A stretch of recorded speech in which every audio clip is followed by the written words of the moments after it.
Boa tarde. Nós estamos dando início agora à segunda parte do Ato Internacional do Direito Já, Fórum pela Democracia, em vigília pela democracia brasileira. Entre hoje e amanhã, nós teremos aqui a participação de diversos programas, de diversas organizações da sociedade brasileira, participação de artistas, de intelectuais, de lideranças políticas do Brasil e do mundo, todos em vigília pela democracia brasileira. E vamos abrir esse nosso ato com a participação do ex-ministro das Relações Exteriores, ex-ministro da Defesa, Celso Amorim, e com a participação do ex-senador e ex-ministro das Relações Exteriores, Aloysio Nunes. Boa tarde a todos. Boa tarde.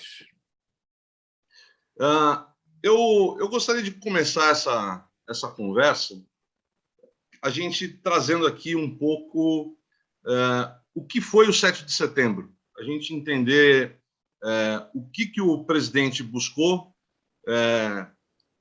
no que ele fracassou, quais as consequências do 7 de setembro para a democracia brasileira, como é que a gente pode situar esse momento histórico que nós vivemos. Ministro Celso Amorim. Olha, é tudo tão estapafúrdio, né, que é difícil até você fazer um resumo e tratar racionalmente de coisas tão irracionais. Mas eu acho que, essencialmente, o presidente Bolsonaro, que já percebeu que perderá a eleição contra qualquer candidato, mas, sobretudo, se o adversário for o Lula, mas aparentemente qualquer candidato, ele quer tumultuar o processo eleitoral. Ele já fez isso de várias maneiras, procurando desacreditar o próprio sistema eleitoral, foi derrotado na Câmara dos Deputados, derrotado na opinião pública, derrotado, enfim, por todas as pessoas. E, ao mesmo tempo, ao lado disso, ele está sendo objeto também, ele, a família dele, sendo objeto de muitos inquéritos. Tem um inquérito da própria CPI, da saúde, da pandemia, tem inquéritos de fake news, enfim, tem inquéritos sobre corrupção, rachadinha, etc. Então, ele percebe que, digamos, a perspectiva para ele está se afunilando, tanto do ponto de vista judicial quanto do ponto de vista político. Então, ele necessita criar o caos. Ele tem uma massa de manobra razoavelmente grande, a gente não pode ignorar, não adianta dizer só fracassou. Eu acho que, digamos, ele não teve, talvez, toda a extensão que ele queria, mas a gente nunca sabe muito bem o que o Bolsonaro quer também, porque muitas vezes o que ele quer, ele ameaça mais do que ele efetivamente quer fazer. Então, a gente não tem muita certeza. Mas eu diria, em resumo, que, como resultado, ele está cada vez mais estreita, digamos assim, a base de apoio do Bolsonaro, acho que certamente no plano político, certamente o Aloysio poderá falar melhor sobre isso do que eu, até porque ele conhece melhor essa área, mas, enfim, e eu acho que na própria população tem muita gente assustada, tem muita gente com medo dessa atitude. Certamente uma reação muito forte do judiciário veio, eu acho que progressivamente isso também virá, já ocorreu em alguns sentidos, mas poderá ocorrer cada vez mais dentro da classe política e dentro da sociedade em geral. Então, eu acho que a base dele se estreita. A grande pergunta que eu acho que se faz e que se terá que fazer, porque a atitude delas vai ser fundamental em determinado momento, seja atuando, seja até por omissão, é as Forças Armadas. E sobre isso eu não tenho ainda elementos claros que me digam, mas a minha impressão é que, digamos, como algum colunista já disse, não há data mais sagrada para as Forças Armadas do que o 7 de setembro, é a data em que elas desfilam, elas mostram o que eles fizeram pela pátria, etc. e tal, e você vê essa data ser sequestrada para o Bolsonaro, não é nem só em função de bandeiras do que poderia se chamar a direita, né? É em função de uma bandeira pessoal, da defesa pessoal dele em relação a essas acusações que estão sendo feitas. Então, eu acho que a tendência também é que esse apoio tenha se diminuído. Eu acho que outra coisa a notar-se é que, digamos assim, um temor muito grande do comportamento da Polícia Militar, onde aparentemente ele tem muitos seguidores, e tem, mas foi, digamos assim, no início aparentemente muito fraco, mas depois se organizou. Mas há muitas questões ainda em aberto. Obrigado, ministro Celso Amorim. Obrigado pela participação conosco aqui no segundo ato Internacional do Direito Já. Desculpa, desculpa, só devia ter até cumprimentado você e o Aloysio, que você fez uma pergunta assim, muito direta, eu fui direto claro. na resposta, mas olha, um grande prazer estar com ambos aqui, sobre o meu amigo Aloysio, que eu tenho visto com frequência, para meu benefício. E boa tarde, Aloysio. Boa tarde, Fernando. Boa tarde, Celso. Um grande prazer estar novamente com você e rever o Fernando, cuja atuação eu tenho acompanhado e valorizo muito à frente desse movimento sobre Direitos Já. Prazer estar com você também, Celso, mais uma vez. Agora, concordo, é muito difícil você saber qual é a racionalidade de um personagem tão absurdo quanto o presidente Jair Bolsonaro. Me lembrava, agora há pouco, antes de começar a nossa gravação, de um personagem da literatura criado por um surrealista francês, Alfredo Jarry, o Rei Ubu, que é um personagem tresloucado que cria, a partir de um golpe de Estado, uma corte de gente absolutamente doida, fazendo as coisas mais absurdas. E ele cria esse personagem, esse Alfredo Jarry, ele cria uma academia chamada Patafísica, onde ele reuniu os surrealistas, que é a ciência das causas improváveis. Eu acho que o Bolsonaro é um objeto, é um personagem ubuesco. Agora, ele tem uma racionalidade. Você disse, sempre se encontra uma razão de ser nas suas ações. Eu penso também, Celso, que ele visa, sobretudo, a se preservar. Né? Se preservar, se possível, sendo reeleito. Se possível, criando condições para que as eleições sejam contestadas, através dessa pregação da volta ao voto impresso.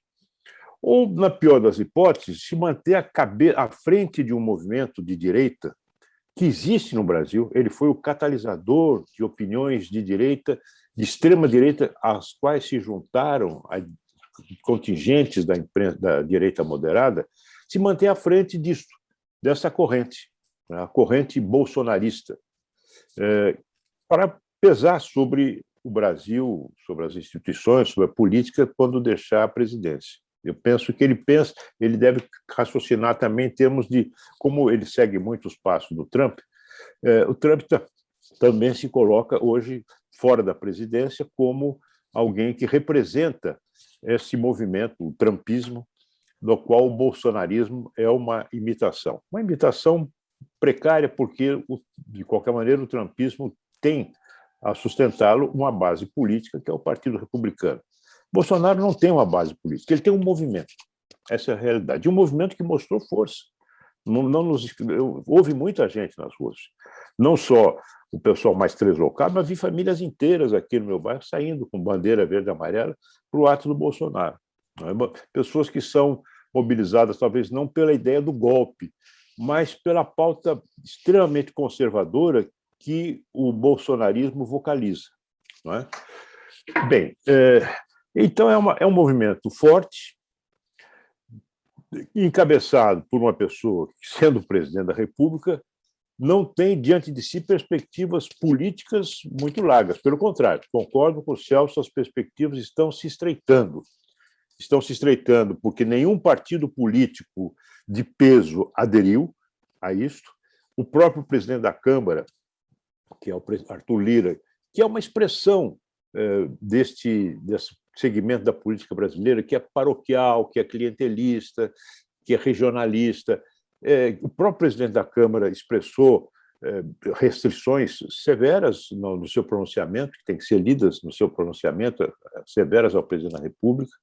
Ele ainda não tem um partido político, nenhum partido político aceita recebê-lo, como se diz aqui, de porteira fechada, com tudo ao seu dispor, né? As perspectivas eleitorais também, evidentemente, estão se estreitando. Ele vai perder as eleições, tudo indica que vai perder as eleições. As perspectivas econômicas, igualmente. A inflação, agora medida em agosto, foi a mais alta dos últimos 20 anos. O desemprego é muito grande. A crise hídrica já está afetando a retomada, porque afeta, inclusive, o poder de compra das pessoas pelo aumento das tarifas. Nós não temos orçamento. A equipe econômica dirigida por esse Paulo Guedes, o Paulo Guedes eu quero dizer o seguinte, é um sujeito incompetente, ele não entende de economia brasileira. Ele é um falastrão, ele diz coisas que ele não tem condição depois de pôr em prática. Ele foi o responsável pelo envio ao Congresso de um orçamento inteiramente, de uma proposta de orçamento inteiramente irrealista, incapaz de abrigar, inclusive, as prioridades do presidente da República. A margem de uma manobra, penso também, do ponto de vista internacional, cada vez mais as pessoas vêm com reservas esse encaminhamento do governo brasileiro no rumo de outros governos pelo mundo afora que trabalham contra a democracia. Isso leva ao isolamento internacional, agrava o isolamento internacional, né? Que é também grave, dada a política, a não política ambiental brasileira. De modo que o estreitamento é evidente. Então, é um perigo você ter uma pessoa com um componente, digamos, de caráter bastante alterado em relação à normalidade das pessoas, né? E que, à frente de um movimento forte, com perspectivas políticas se estreitando e sem objetivos claros. Porque se você pegar o Fernando Henrique, ele tinha uma bandeira, que era o Plano Real, né? Tinha uma marca. Lula tinha também a sua marca, a inclusão social, Bolsa Família. A Dilma tinha o PAC, tinha a Minha Casa Minha Vida. Qual é a bandeira do Bolsonaro? É o voto impresso? É a cloroquina? Então, ele movimenta esse caudal de gente sem propósitos claros, sem objetivos realistas. Enfim, é uma coisa, é uma força solta no ar. E é perigoso. Daí a importância da contenção, de trabalharmos todos os partidos, do PT, da extrema-esquerda até a direita moderada, para ter Bolsonaro, até evitar que esse exame para golpes reais e, sobretudo, penso eu, preparar o Brasil para a recuperação que virá depois, para continuar um programa sólido, de amplo consenso entre essas forças, um programa nacional, democrático, de inclusão social. Então, combater o Bolsonaro, ele não está ao tempo de nos preparar. Obrigado, ministro Luiz Nunes. Eu queria trazer uma questão aqui,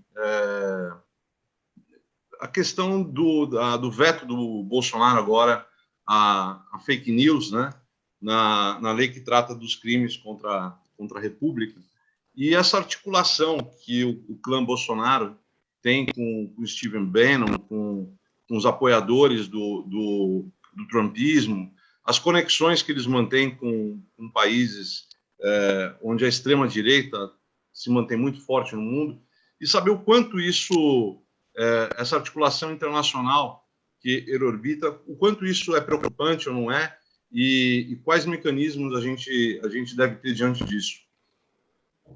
Posso falar eu, então? Por favor, ministro Celso-Amorim.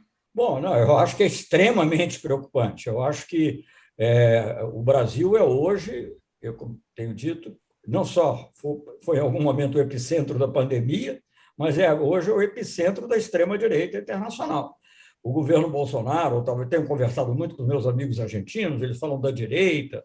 Eu não tenho nenhuma simpatia pelo Macri, também não quero entrar na política interna deles, mas não tem nada a ver com o Macri, nem tem nada a ver com outras pessoas que eu considero de direita, não vou ficar aqui nomeando.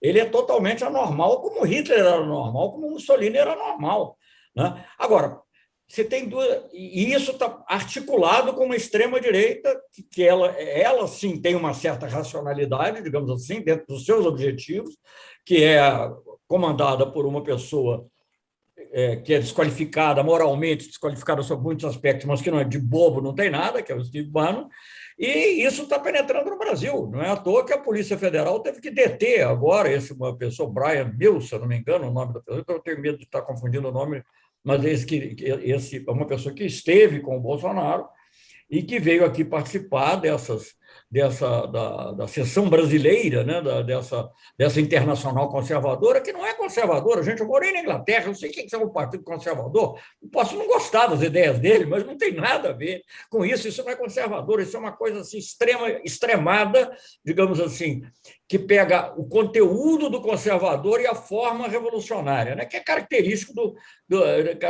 do fascismo, e é o que tem acontecido no Brasil. Eu queria fazer um comentário sobre uma questão que o Aloysio mencionou, porque me intriga, e eu acho que também temos que pensar nisso. Ele disse que viu muitas famílias saindo. Eu também dou aula em Copacabana, não foi como na Paulista, certamente, mas em Copacabana, eu moro mais para o lado, para quem conhece lá o Rio de Janeiro, mais para o lado do Leme, né? Mas pessoas que já vindo em direção lá ao outro extremo de Copacabana, que é onde foi a concentração. E também vi pessoas felizes caminhando. Isso me fez lembrar, desculpe fazer a propaganda de um filme de um filho meu, Vicente Amorim, chamado Homem Bom, mas é baseado numa peça inglesa, isso está na peça, aliás, que chama Good, que tem, aliás, um título extremamente... No cartaz tem uma coisa extremamente sugestiva, que é uma frase de um pensador conservador, mas muito inteligente, o Edmund Burke, que dizia que para que o mal prevaleça, basta que as pessoas de bem não façam nada. E eu acho que essa é a situação que o Brasil está vivendo, né? Agora, nesse filme, porque eu ia mencionar, as pessoas também passam felizes, porque ali é uma mistura de coisas. Primeiro, elas seguem o Bolsonaro. Veja bem, o Bolsonaro, nesse 7 de setembro, ele sequer defendeu essas bandeiras aí, falsas ou boas ou erradas, são erradas, certamente, mas a cloroquina, enfim, tudo que ele fala, normalmente ele não defendeu nada. Ele é a favor de uma política de privatizações, ou pelo menos o ministro da Fazenda dele ele não falou nisso, ele não falou em nada, não há ali nem, digamos assim, as piores mensagens do agro, de um setor do agronegócio, ou de um setor da mineração ilegal, ele não defendeu, ele defendeu a ele, exclusivamente a ele. Ele só atacou a justiça porque a justiça está atrás dele. Ele não defendeu nada, nenhuma bandeira. Mas o que passa na cabeça dessas pessoas que vão alegremente? Eu acho que é o seguinte: há, digamos, um instinto muito de autoproteção numa parte da classe média que não quer ver que apesar de ser classe média, é privilegiada, né, porque o Brasil é um país que vem do escravismo e que não quer ouvir falar em igualdade, nada igualitário, nada que se aproxime de igualitário, né? Então, e essas pessoas... Uma vez eu estava andando em Copacabana, essas coisas e uma senhora até normalmente eu teria achado simpática na rua, ela disse assim, ela sabe que eu sou ligado ao PT, né? Então ela disse assim, eu sou do PT, sou ligado ao Lula, assim, você já dividiu o seu apartamento com os companheiros? Eu falei, é uma coisa assim, louca, que não tem mais nada a ver com a realidade, né? Eu até brinquei, falei, a senhora quer ir para lá também? A gente arranja um lugar, não sei o quê. Mas, enfim, o que eu quero dizer é o seguinte, há um instinto assim, de contramedidas igualitárias. O resto eles não entendem absolutamente nada. Você vê esses caminhoneiros, um dia estão fazendo a greve contra um lado, outro dia estão fazendo a greve contra outro. Você não entende bem se eles estão mais preocupados com o preço da gasolina, que é reflexo da dolarização, do petróleo no Brasil, ou se eles estão preocupados em tomar o Supremo, para tomar o poder, sem saber o que eles fariam se tomassem o poder. É uma coisa assim meio totalmente louca que não sabem o que é. Mas essas pessoas que, digamos, de alguma maneira não querem ver, quantas vezes eu ouvi pessoas dizerem, por exemplo, a minha empregada agora está com mania de estudar, né? E o próprio ministro da Fazenda diz, elas estão com mania de Disney World, então eu acho que é, digamos, uma coisa assim contrária a tudo aquilo que caminha para a justiça social, que tem nessas pessoas. Eu costumo dizer o seguinte, uma coisa seguinte, o Brasil foi dando grandes passos, eu costumo resumir, até quando eu falava da política externa, da inserção do Brasil no mundo, e até um pouco na linha agora do que o Luiz falou das bandeiras, quer dizer, o Brasil primeiro se democratiza, né? O governo Sarney, né? Então se livra daquela hipoteca do autoritarismo. Depois, simplificando muito, né? O governo Fernando Henrique, eu fui ministro de Itamar também, estabilidade econômica. Se livrou de uma outra grande hipoteca, que era a instabilidade financeira, inflação de 2 dígitos, 3, 4 dígitos. Depois, uma busca muito determinada da justiça social, né? Então, essa era a característica do Brasil. Essas pessoas não querem nada disso. É a única coisa que elas se identificam. Então, é com essa... E aí, elas se identificam com o Bolsonaro sem que o Bolsonaro sequer apresente uma pauta. Ministro Aloysio Nunes. Bom, voltando, primeiro, você se referiu a essa medida provisória sobre o Marco Civil da internet, é isso? Isso, Só depois eu ela comentar substitui, a a lei que sua. substitui, a lei de crimes contra a República, que substitui a lei de segurança nacional, e aí tem um veto à punição de fake news para o presidente da República. Bom, é normal que ele vete a punição de fake news, porque ele é um dos principais difusores de fake news. Quer dizer, então, simplesmente ele seguiu a natureza dele. Né? Agora, as fake news são um vírus que ataca a democracia, não só no Brasil, no mundo inteiro. Né? Você pega toda a extrema-direita mundial, eles trabalham com fake news para desacreditar a imprensa. Esse também é um elemento importante do movimento de extrema-direita brasileiro e no mundo afora, desacreditar a imprensa, desacreditar a ciência, desacreditar as instituições representativas, né? Então, desacreditar o que eles chamam de elite. Então, tudo isso faz parte do universo da extrema-direita bolsonarista. Então, ele foi simplesmente coerente com essa sua inclinação e a sua conjunto de crenças que mobiliza o seu movimento. Então, acho que isso não me surpreende. Eu espero até agora que que o Congresso derruba esse veto. Agora, Celso, eu acho, eu também me intriga muito. Quando eu vi essas famílias indo, eu fiquei pensando, meu Deus do céu, o que as mobiliza? Isso é uma coisa que nós que agimos no mundo político, né, nós devemos ter essa interrogação presente e tentar resolver esse enigma. É a questão da igualdade, o horror às políticas igualitárias, medo de privilégios, perder privilégios, inclusive gente que tem pouquíssimos privilégios, se é que tem. Pode ser, mas eu penso que isso é mais da cabeça, digamos, de um setor um setor da elite econômica e política brasileira. Eu não acredito que isso mobilize. Hoje eu penso que o tema da desigualdade, que ficou escancarado agora, o horror da desigualdade, o escândalo da desigualdade que ficou escancarado agora na pandemia, isso é muito generalizado, cria inclusive uma base. Eu estou sempre pensando no pós-Bolsonaro, uma base de convergência de muitas forças políticas para atacar de modo eficaz as raízes dessa desigualdade, né? Os fatores dessa desigualdade, na educação, no acesso à oportunidade, na renda, no emprego. Isso cria realmente esse sentimento de que essa desigualdade é intolerável e que compromete, inclusive, o próprio funcionamento do sistema econômico, do sistema capitalista brasileiro. É uma base importante esse sentimento para alicerçar políticas igualitárias depois do Bolsonaro, né?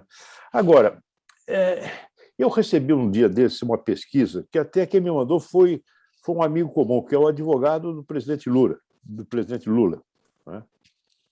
O Zanin. Exatamente. O Zanin mandou uma pesquisa de o que pensa a direita brasileira, a direita bolsonarista, né? E aí você vê que você tem elementos culturais que nós não podemos subestimar. Você tem gente que apoia o Bolsonaro porque eles acham que o Bolsonaro é o homem da ordem. Eles têm medo da desordem, da confusão. E aí entra também o medo da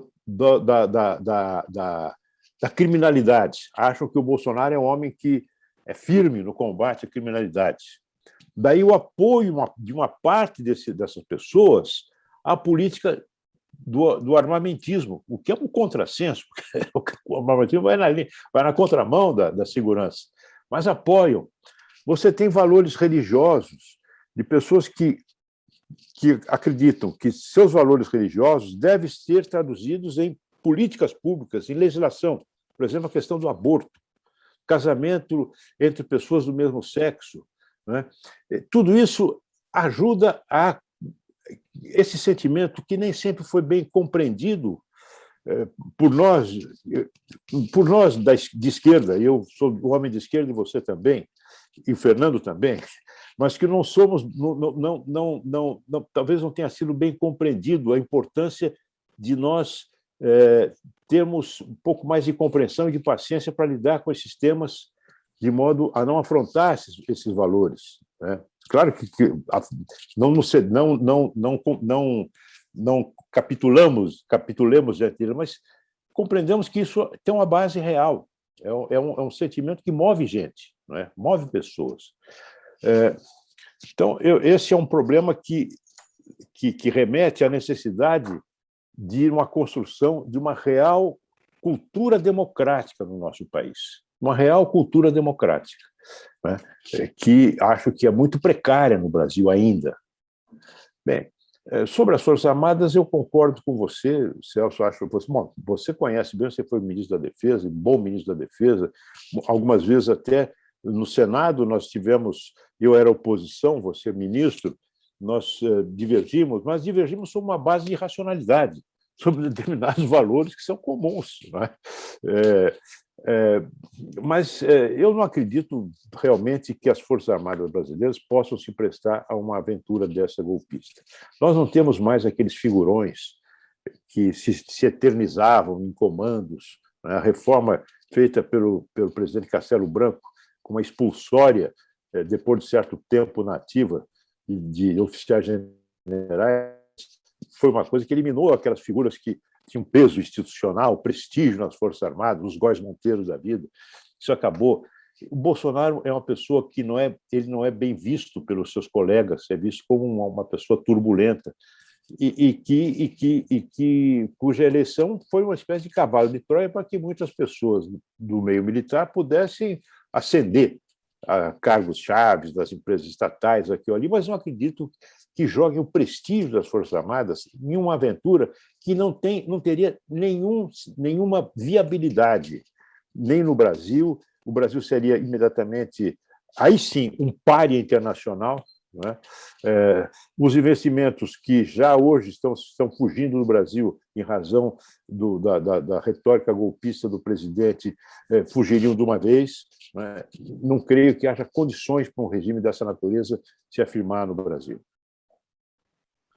Muito obrigado, Aloysio. Eu posso comentar um pouquinho isso, Fernando, antes claro, de por passar favor, a ministro. pergunta? Eu concordo com você também, Luiz. Eu não vejo assim condições no Brasil para um golpe militar no sentido clássico. Por isso que eu citei aquela frase do Edmund Burke. Sim, né, a corrosão, né?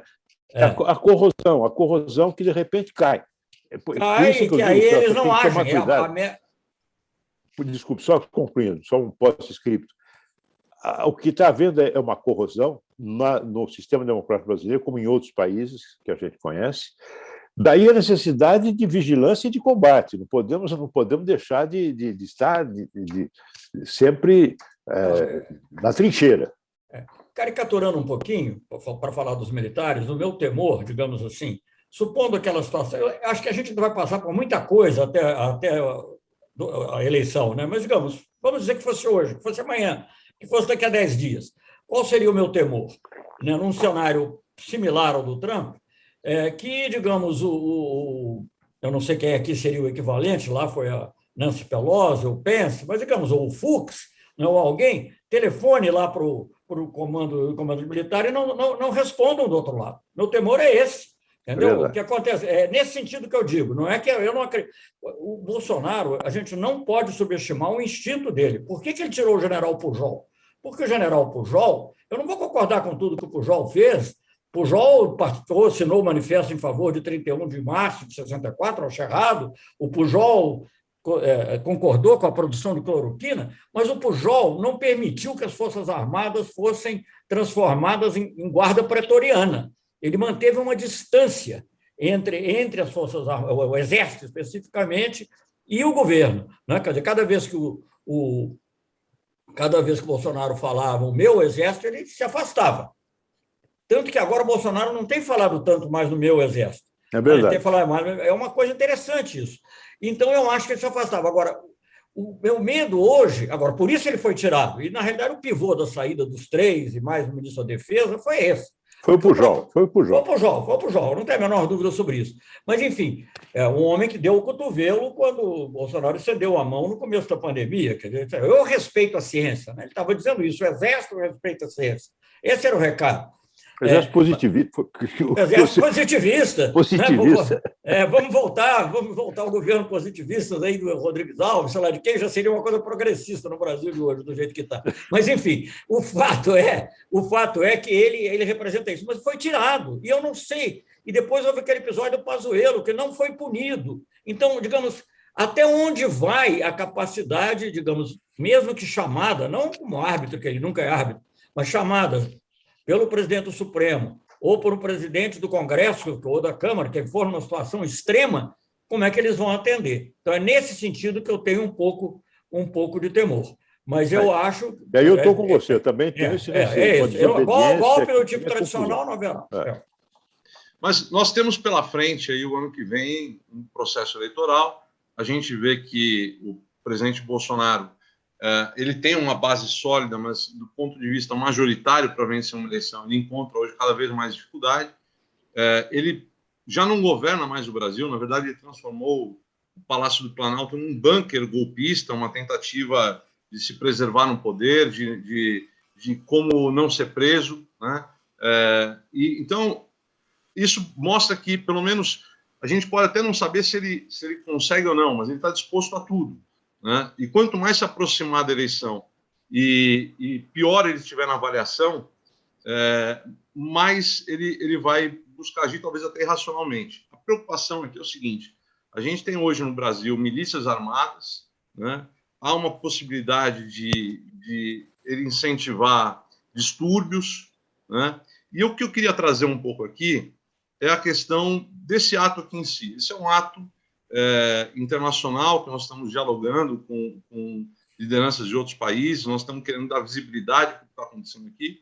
E a pergunta que eu faço quais são as conexões que todos nós do campo democrático temos que estabelecer com instituições, com fundações, com organizações de outros países, com lideranças internacionais, para que a gente tenha essa vigília pela democracia brasileira. Se é o caso da gente buscar uma construção de observadores internacionais, talvez como nunca antes a gente teve aqui uma grande mobilização de observadores internacionais. Quais são os caminhos dessas relações diplomáticas que a gente pode ter para assegurar ou para minimizar os riscos da nossa democracia e do processo eleitoral? Ministro Celso Amorim.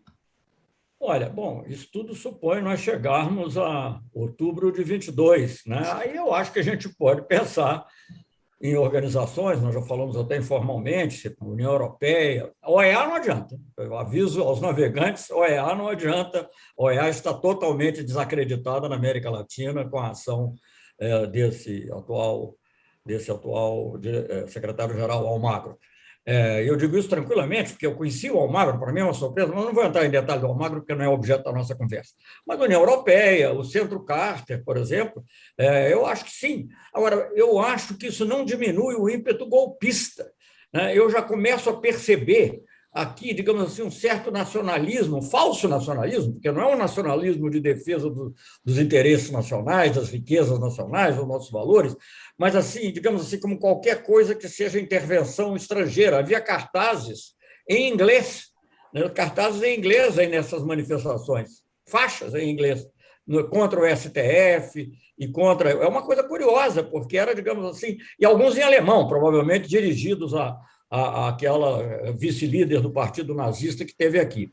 Eu acho que a situação internacional, a médio e longo prazo, é fundamental e vai influir, já está influindo. Eu não conheço exemplo de qualquer governo no Brasil que não tenha que ter tido um diálogo, muito menos ainda um governo autoritário que não tenha um diálogo com os Estados Unidos, com o governo norte-americano. Não existe.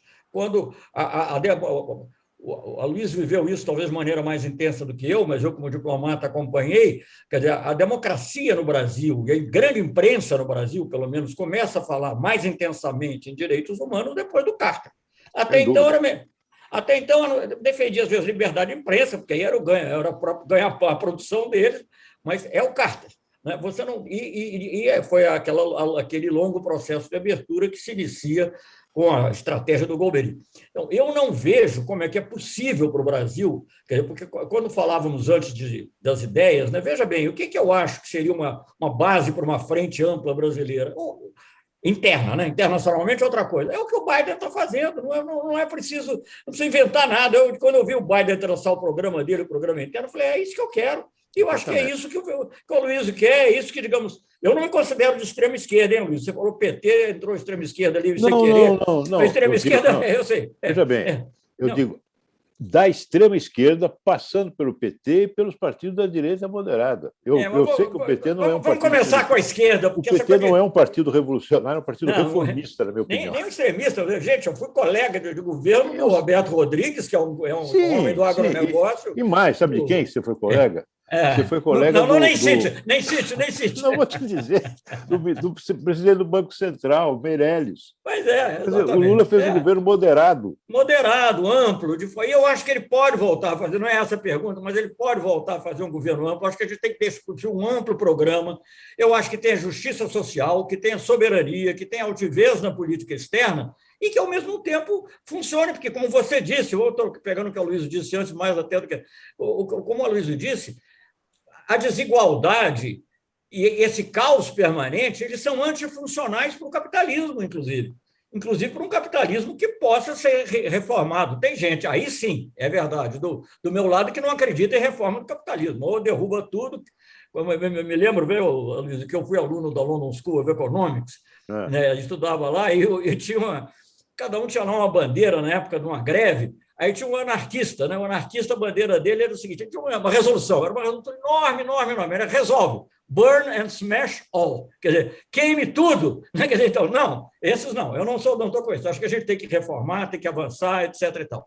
Mas voltando à parte internacional, eu acho que essa parte internacional é muito importante e tem sido muito importante para a progressiva civilização, até para isso que está acontecendo entre nós agora, com a justiça brasileira, uma porção de coisa. Mas quando você chega nesse núcleo duro do bolsonarismo, pode ser importante para os militares, eu acho que é importante para eles verem também que não dá para ir. Você não pode imaginar o Brasil hoje, né, por maior que seja, grande que seja, ele não é um país que pode viver isolado do mundo, ninguém pode, né? E eu acho que, digamos assim, eu acho que nesse sentido é muito importante esclarecer o que está se passando no Brasil, chamar as pessoas para ouvirem e verem com seus olhos o que está acontecendo. Eu acho que a ficha, às vezes, demora a cair, porque, por exemplo, no governo Biden há uma obsessão com a hegemonia chinesa no mundo, a rivalidade, isso pode levar a opções erradas, mas eu acho que, progressivamente, eles verão que, digamos, é um cavalo muito pesado para carregar e que eu acho que isso também influi na elite brasileira. Mas é o que eu acho que, no momento, se pode fazer, ter essa amplitude informativa, de discussão, não doutrinária, mas eu acho que é isso que tem que fazer, e com amplos setores, não só a esquerda, amplos setores, todos aqueles que defendem a democracia. Eu organizei uma vez aqui um seminário, obviamente tinha que ver com o Lula, eu sou do PT, todo mundo sabe, e sou amigo pessoal do Lula, mas a pessoa mais importante para mim que veio foi o Dominique de Villepin, que ele foi o primeiro-ministro da França, no governo do Chirac, de centro-direita. E por que ele veio? Deixa eu só terminar o raciocínio. Quer dizer assim, a democracia é importante no Brasil e o Brasil é importante para o mundo, mas tem que ser um Brasil democrático. Então, eu acho que a gente tem que se valer dessa percepção que existe para que isso influa também em muitos, inclusive, militares, que eu acredito que têm uma visão mais lógica e pragmática da realidade mundial. Aloysio, eu vou pedir para você responder essa pergunta e já queria engatar na tua resposta também uma outra pergunta que, como extensão dessa. Qual a avaliação que você faz da política externa do governo Bolsonaro? Quais as consequências? Vocês usaram a expressão o Brasil pode se tornar um pária do mundo. Pergunta é, não se tornou ainda, né? Em que posição, quais as consequências, qual a gravidade dessa condução da política externa do Bolsonaro? Sim, obrigado. Olha, só uma nota assim de rodapé sobre extrema-esquerda. Você tem alguns agrupamentos de extrema-esquerda que são não somente partidos, são pequenos agrupamentos tipo PCO, que não representam rigorosamente nada. Você tem um partido mais à esquerda, que é o PSOL. Eu fico muito intrigado sobre esse PSOL, que não é um partido revolucionário, no sentido que ele não quer estabelecer aqui as bases para um novo modelo econômico social socialista. Não acredito. Não tem cabeça para isso. Mas é um partido que adotou um conjunto de pautas, sobretudo identitárias, né? E que acaba, mas que precisam ser, que fazem parte digamos assim, do conjunto de preocupação dos brasileiros. É isso, ainda nesse sentido. O PT não considera um partido de extrema esquerda, é um partido reformista, é uma vertente de esquerda da sociedade. Você sabe que o meu ideal, né, Luiz, eu já disse isso, não posso falar disso hoje. Hoje em dia nós estamos vivendo, mas quem sabe, digamos, há 20 anos atrás, o meu ideal era ter uma aliança PT-PSDB para conduzir a democracia brasileira, mas enfim. Então eu vou contar uma historinha aqui. Semana passada eu estava tomando um café com o Celso Amorim, num bar aqui na Praça Vila Buim. Nós dois tomando café. E quando nós íamos saindo, pagamos a conta e tal, estamos saindo, ele ia pegar o táxi, o garçom que nos atendia, você lembra, Celso? Lembro, claro. Olha, que coisa boa, vocês conversando. Não é, porque tem mesmo que conversar. Na próxima eleição, você vai ter um alinhamento, eu vou ter outro, né? Eu vou estar com o candidato do PSDB, você vai estar com o candidato do PT e tal, mas temos que trazer uma campanha num nível mínimo de civilidade política. Programático, uma campanha programática que possa servir de base, cada uma dessas campanhas, para um entendimento em torno de um programa, em torno de quem ganhar as eleições. Mas esse é uma Luiz, coisa mais... Mas deixa eu completar isso, uma nota sobre a nota, porque acho que é importante. É muito mais normal ter uma discussão entre o PT e o PSDB, que são discussões de ideias, e é o discurso racional que você tem que reintroduzir, do que tanto vocês quanto nós temos que discutir com o Centrão. Isso é que eu acho que é... Claro, é verdade. Era o que deveria Embora ser. O Centrão tenha apoiado o governo do Lula, como apoiou o governo do Fernando Henrique, porque é uma força, é uma política paroquial que não está no comando, não tem condições hoje de assumir o comando de um projeto nacional, mas é uma força, digamos assim, até de alguma estabilidade, acho eu. Mas, enfim. Agora, voltando o que... Bom, sobre a observação de fora. Eu tive um grande amigo, já falecido, o Celso o conheceu, que foi o Carlos Nelson Coutinho. O Carlos Nelson escreveu um artigo sobre a democracia como valor universal, que publicou numa revista do Partido Comunista. Democracia como valor universal. Ele se referia ao valor universal no sentido que a democracia não é uma etapa transitória de uma democracia burguesa, uma etapa transitória antes da forma política do socialismo. Mas a democracia tinha elementos universais, não é? Que é a liberdade de opinião, liberdade de crença, liberdade de expressão, liberdade de imprensa, etc. Então, nesse sentido, o Carlos Nelson falava do valor universal. A democracia é também um valor universal no sentido até mundial, quer dizer, há uma preocupação mundial com os valores da democracia, a preservação e com a preocupação com os países onde a democracia está sendo corroída por causas que também são universais, não é? E que acabam chegando a ponto de virada, como acontece na Hungria, na Polônia e tal. Preocupação com o restabelecimento de uma situação democrática em países onde a democracia colapsou e que agora começa a haver um movimento de recuperação, que está acontecendo na Venezuela, com o diálogo entre as forças de oposição e as forças do governo para estabelecer condições de convivência democrática. Eu acho que nós contribuímos um pouquinho para isso, né, Luiz? Mutuamente, eu digo. É verdade. Condições de diálogo entre forças que vão ficar lá na Venezuela e que tem que conviver. Não é? Então, é algo que, quando o Brasil entra nessa derivação autoritária, ameaça entrar nessa derivação autoritária, leva, evidentemente, a um movimento de preocupação que tem reflexo, claro, políticos, econômicos, estratégicos, não é? Que afetam o dia a dia dos brasileiros. Eu me lembro da importância que teve, o Celso se referiu ao Jimmy Carter, e a mulher do Jimmy Carter, Rosalynn Carter, Né? Foi um parêntese, eu fui tomador de nota da conversa da Rosalind Carter com o ministro Silveira. Olha aí, você veja que coisa. E ela, mais do que o marido, ela foi que colocou o dedo nas feridas. Não é? Eu me lembro de algumas iniciativas, como o Tribunal Russell contra as torturas, mobilização de parlamentares democráticos do mundo inteiro pelo pessoal do MDB, na época nem o PT existia. Não é? Lembro da comitiva liderada pelo Paes de Andrade, que era deputado do MDB, a França, para falar com os políticos democráticos da França. Enfim, esse ambiente é importante se criar. Existem instituições como o IDEA, por exemplo, que acompanha os processos eleitorais no mundo para dar a sua opinião sobre eles, e o Brasil aderiu a eles na época. Foi o Supremo Tribunal Federal que aderiu na época da gestão do Toffoli, uma organização que tem sede na Suécia. Então, o Gilmar Mendes, quando presidente do TSE, convidou observadores internacionais para as eleições do ano passado, as últimas eleições. Então, acho isso importante manter toda essa vigilância em torno de um valor que é universal. Agora, a sua pergunta é sobre política externa. Bom, eu volto aí, agora vou citar o Celso Amorim. O Celso, numa conversa que nós tivemos sobre política externa, não sei se foi online ou offline, disse o seguinte: olha, para mim, já seria muito bom se a gente voltasse a uma política externa como aquela que está prevista nos cânones da Constituição. Não é?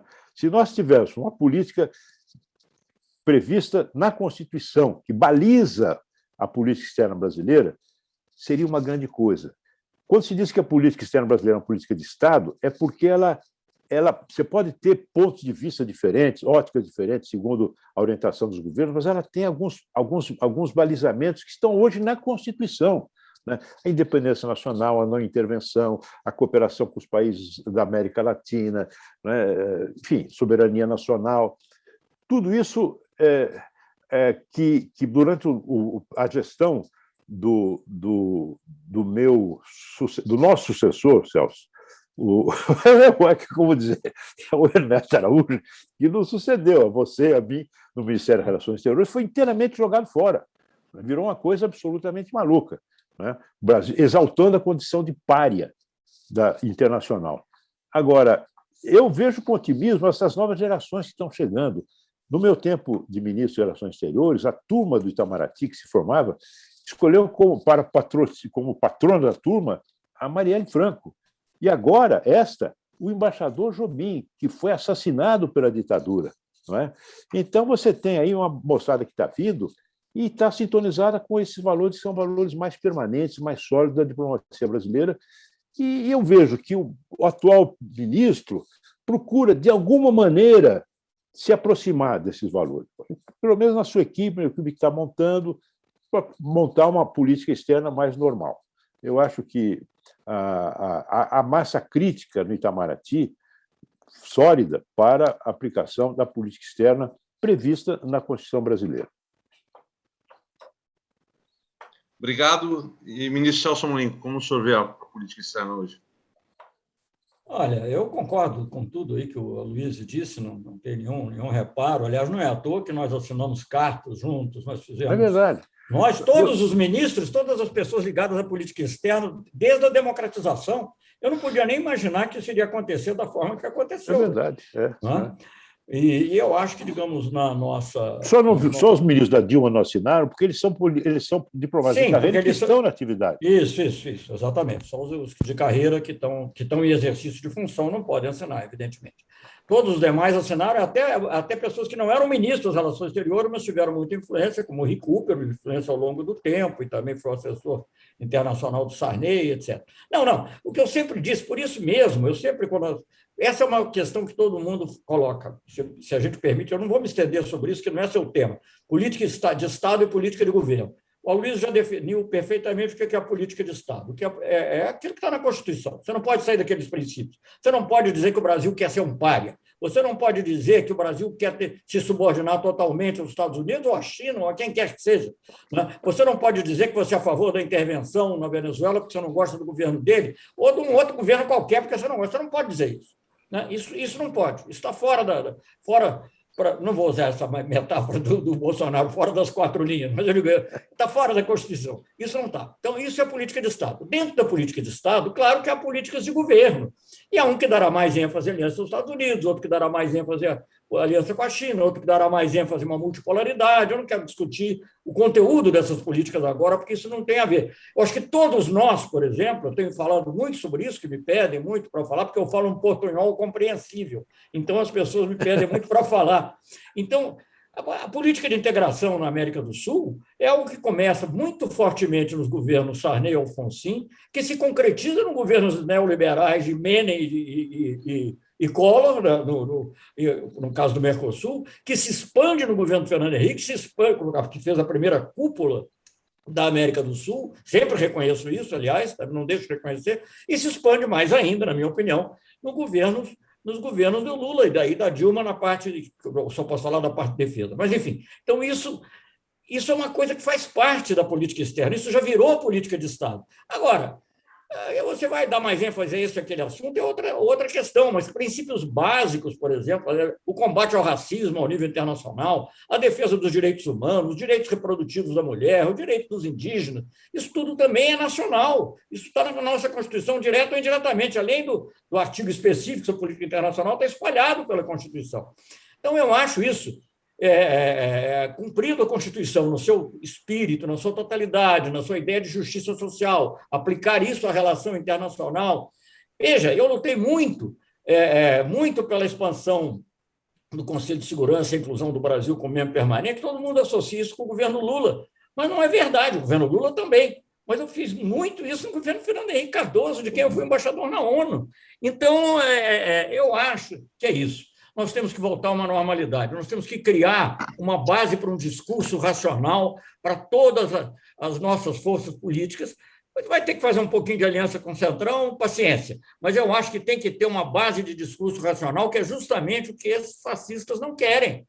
Eles não querem. Você vai ver os discursos do Hitler e vê como ele refuta a razão, né, diretamente. Eles são contra a razão entorpece, a razão não é a vontade, né? E é um pouco o que, na prática, obviamente, o Bolsonaro é incapaz até fazer um discurso desse tipo, mas é a linha que eles vão atuando, né? E dizer que vai resistir, xingar um ministro da Corte Suprema. Eu discordei ao longo da minha vida, quer dizer, eu não sou ninguém, mas as pessoas com quem eu estou, de várias decisões, mas nunca tivemos esse tipo de atitude. Então, eu acho isso.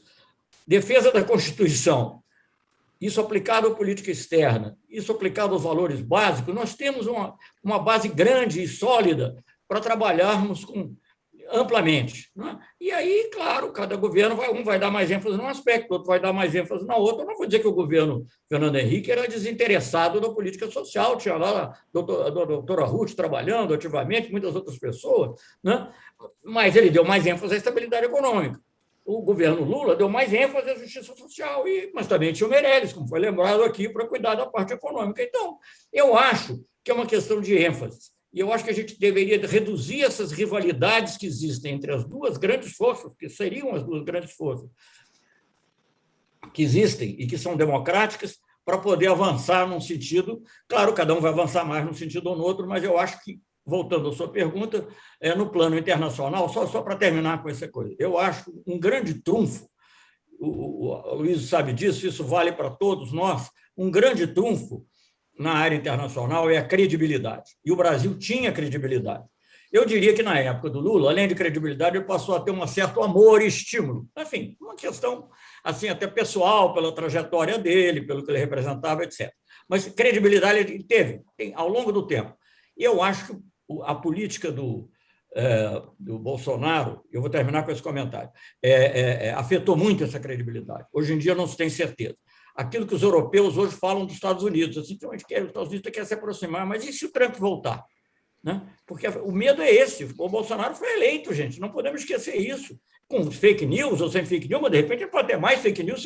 Então, isso nós vamos ter que enfrentar, viu, Luiz? A gente vai ter que ser muito sólido, as coisas têm que estar muito solidamente estabelecidas para ficar claro que os nossos compromissos são para valer. Fora isso, eu diria que eu concordo com... Quero dois comentários, desculpe. Primeiro, subscrever o comentário do Aloysio sobre as turmas do Rio Branco, fenomenal. Eu até escrevi para a Lígia Jobim, que é filha do Jobim, saudando, né, essa decisão da escolha dele como um patrono. Então, o Rio Branco, sim, certamente, isso é uma esperança. E o atual ministro, sim, me parece uma pessoa de bem, mas ele está dentro do quadro do bolsonarismo, né? É como se o Hitler ou o Mussolini escolhesse um diplomata de carreira em determinado momento. O cara vai fazer o melhor possível, mas o melhor possível será muito ruim. Muito bom, melhor cara. do que o cara que agravava permanentemente, que o outro agravava. Esse não, esse procura conter. Muito bom. Eu quero agradecer ao ministro Celso Amorim, ao ministro Aloysio Nunes. Acho que a gente não poderia abrir esse ato internacional com mais alto nível do que esse encontro que nós fizemos aqui. E é muito bom ver dois campos políticos representados e com tantas ideias em comum, né? Então, a gente percebe que hoje o jogo que vem sendo jogado é o jogo fora do tabuleiro e a gente tem o papel de trazer as peças de volta ao tabuleiro do jogo político, da democracia. Então, muito obrigado. Permite um comentarinho, não, Fernando, só para terminar, porque eu acho Claro, interessante isso que você está dizendo. Porque o governo Bolsonaro está tendo mérito. Ele está ajudando a refazer várias amizades que haviam sido não haviam sido rompidas, não haviam sido um pouco esgarçadas ao longo do tempo. Nós estamos vendo o que é o essencial. É isso mesmo. Muito bom. Muito bom. Muito um grande prazer estar com vocês novamente. Prazer, muito obrigado por estar com você, Celso, Fernando. Um prazer estar com vocês. Eu gostei muito dessa nossa conversa. Vamos fazer mais. Obrigado, Luiz. Muito obrigado, bacana. Fernando. E nós vamos seguir agora com a programação ao longo de 24 horas, com a participação de diversas organizações da sociedade civil, inúmeras delas participando aqui, com o PNBE, com a UNE, com o Uniafro, com o MST, com o Esporte pela Democracia, CNS, com a PTE. Nós vamos ter um ato interreligioso, nós vamos ter a participação de lideranças políticas de 18 partidos nesse ato e importantes artistas, como a Marieta Severo, Titãs, a Marisa Hort, Zé Cabaleiro, Chico César, Bete Coelho, e tantos outros que vão participar conosco. Então, todos convidados a seguir nessa grande vigília pela democracia brasileira. Obrigado, ministro Celso Amorim. Obrigado, ministro Aloysio Nunes. Obrigado. Prazer estar com vocês. Prazer grande com vocês.